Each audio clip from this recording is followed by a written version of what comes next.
आज से 20 साल पहले बांग्लादेश के मंदिर के अंदर जो लोग घुसे तो छानबीन करी गई। बोले मंदिर में क्यों घुसे ये?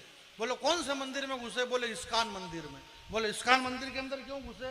बोले मंदिर में कौन है? बोले भगवान। बोले कौन से वाले भगवान? बोले कृष्ण जी। मैंने कहा ये बात तो 25-30 साल पहले मनमोहन सिंह ने जो फिल्म बनाई थी एक, उसने कह ही दिया था अमर अकबर एंथोनी में कि सबका बाप कौन है? अमर अकबर एंथोनी, तू हिंदू है कि मुसलमान है कि ईसाई है, जो भी बाप तो सबका एक है, उसका नाम किशन लाल है। तो ये मंदिर में घुस गए अपने बाप के पास के, भूखे मर रहे, रोटी दे दो।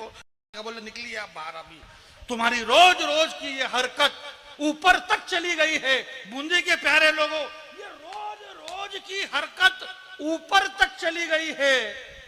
इस हरकत की वजह से तुम्हारे घर की बरकत तक चली गई। वाह वाह वाह, रोज रोज की हरकत ऊपर तक चली गई है। तुम्हारी इन हरकत, तुम्हारी इन हरकत, घर की, किनकी हरकत? इनकी हरकत, नागड़ों की।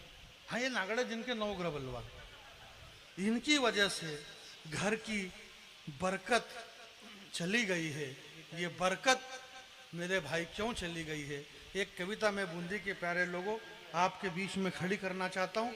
जैसा अशोक भाई ने एक नई कविता आपके बीच में सुनाई, उन्होंने कहा कि हर वर्ष एक नई कविता वो लेकर के आते हैं। मैं भी एक नई कविता आपके बीच में सुना रहा हूँ। जो लोग अभी तक खड़े हुए हैं उनसे मेरा निवेदन है कि अगर आपको बैठने में थोड़ी सी भी दिक्कत आ रही है तो कोई बात नहीं, ऐसा होता है। एक नुस्खा है मेरे पास में, आप जो नारियल की चोटी रहती है ना, इसको जला करके ताजे दही में आप अगर पियोगे तो आपको बहुत फर्क पड़ेगा। आप करके देख लो। आप नहीं होता, कई बार नहीं बैठ पाता। 2-3 साल पहले मेरे को भी यही दिक्कत थी। तेरे को मतलब? मेरे को, अरे तो मैंने नारियल की चोटी बहुत जला के पी। आप नारियल की चोटी जला करके पीजिए, आपको बहुत करने से सब होगा, नहीं करोगे तो कोई फर्क नहीं पड़ेगा। ये ऐसा ही होता है, नहीं बैठ पाता आदमी, बहुत दिक्कत रहती है। अब आप अभी तक नहीं बैठे, इतने सारे लोग, कुर्सियाँ खाली ले लो। कुर्सी आपके राजस्थान में तो कुर्सी, हमारे मध्य प्रदेश में तो है ही नहीं। 25-25, 30-30 करोड़ में नहीं मिल रही कुर्सी यार। यहाँ तो मिल रही है कम से कम। अच्छा है, राजस्थान शानदार है। हमारे यहाँ ऐसा कुछ भी नहीं। हमारे वहाँ तो भाईचारा बना हुआ है। कोई इधर से इधर चला जाए, उधर से उधर चला जाए, सब प्रेम भाव से रह रहे, चल रहे। कोई कांग्रेस बीजेपी वाला ऐसा कोई तनाव पालते ही नहीं। हम तो सब एक ही बात है, कांग्रेस से ही भाजपा है। 30-35 उधर से कूद के इधर आया तो वो भाजपा का निर्माण हो गया। भाजपा के अंदर कांग्रेस सम्मिलित हो गई। भगवान कृष्ण ने यही कहा कि वसुदेव कुटुंबकम, हम सब एक हैं, सब एक हैं, हम सब एक हैं, सब एक जैसे रहेंगे। बिल्कुल फोगट की बातें मत करा करो, ऐसा कुछ नहीं। हम सब एक हैं, हिंदू एक है, हिंदू को संगठित रहना। अभी 4-6 दिन पहले 4-6 पुलिस वाले अशोक सिंह चारण साहब के घर चले गए। बोले कहाँ है अशोक भैया? कि इनके माता पिता घबरा गए। बोले क्यों? बोले उनसे बात करना। बोले क्यों, क्या कारण है? अरे बोले वो एक कालू सिंह चारण है, उसने साइकिल की चोरी कर ली। तो बोले उससे हमारे अशोक चारण का क्या लेना देना? बोले उन्होंने कवि सम्मेलन में कहा था कि हम सब एक हैं, हम सब एक हैं। तो हमको डाउट हो रहा है भाई, सब चारण चारण एक हैं, जाट जाट एक है, यादव यादव एक है। लालू यादव ने वहां चोरी करी और हर बार हर कवि सम्मेलन में 5-10 हजार शशि यादव के कटे। चोरी कौन कर रहा, नुकसान किसको हो रहा? इसलिए हम सब एक है। इसलिए हम एक नहीं होना चाहते, वरना है सब एक।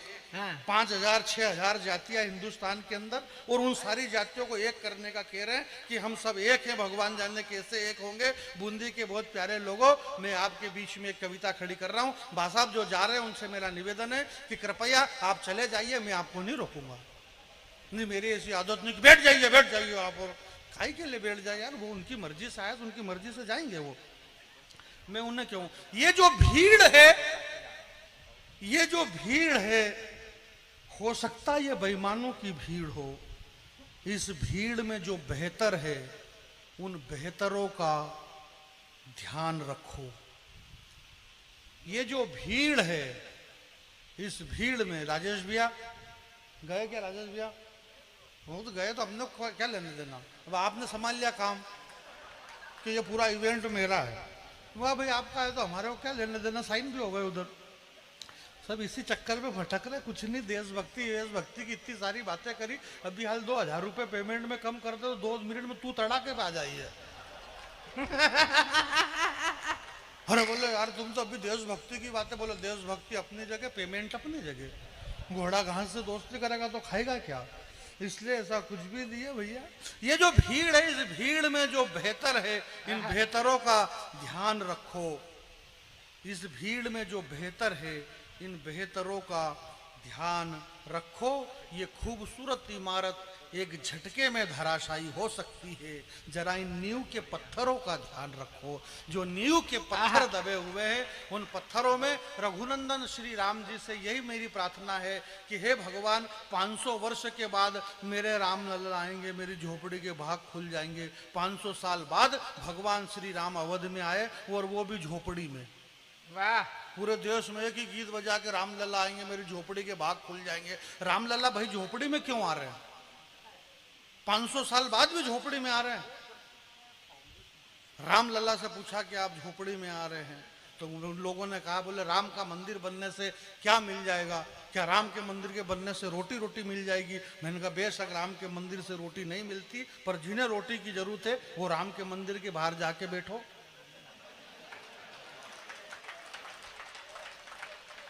भाई ये तो हमको भी पता है कि देश की जीडीपी गिर गई है, फिर भी हमारे वजीर का जिंदा जमीर मिला। अब मैं आपसे ये नहीं कहूँगा कि आप ताली बजाना मेरे भाई। हम इस कवि सम्मेलन को, हमारे मुन्ना भाई ने, इन्होंने बताया कि ये कवि सम्मेलन वेदव्रत वाजपेयी जी दादा तक पहुँचना चाहता है, हम इसे दादा तक पहुँचाएंगे। मेरा यही सवाल है, मेरी यही शिकायत है कि हम दादा तक क्यों पहुँचाए और वहाँ तक क्यों पहुँचे? हम अपने घर क्यों नहीं पहुँच रहे? हमें हमारे घर तक पहुंचना है। अगर हम वहां नहीं पहुंचेंगे तो वहां दूसरे पहुंच जाएंगे। हमें हमारे घर तक पहुंचना है। जो लोग घर नहीं जा रहे उनसे मेरा निवेदन है। डॉक्टर बशीर बद्रा ने एक बहुत अच्छा शेर कहा है कि लोग टूट जाते हैं घर बसाने में, उन्हें तरस नहीं आती पूरी बस्ती जलाने में। हमने हमारा घर बसाया है, इसलिए उस घर के अंदर हमें जाना है बहुत जल्दी से। मेरे बाद में शशि भाई और ये सारे जबरदस्त आज की टीम है। कुछ कभी जबरदस्त, कुछ कभी जबरदस्ती का, ऐसा कुछ भी नहीं होता है यहाँ पे, परंतु बहुत सारी टीम बहुत अच्छी है, बहुत शानदार कवि सम्मेलन है, सब बढ़िया।